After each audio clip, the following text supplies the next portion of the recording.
Przepięknie. Ale się pięknie.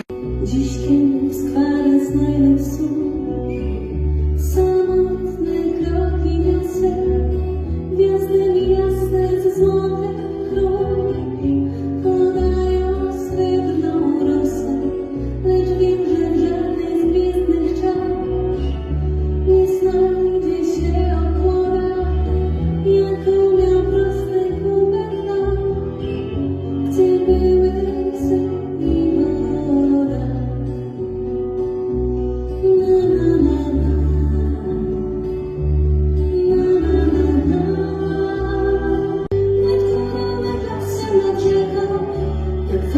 Cukrowa jak mleko, a ja pragnę ci w każdej chwili bez chmurnego nieba ukryć.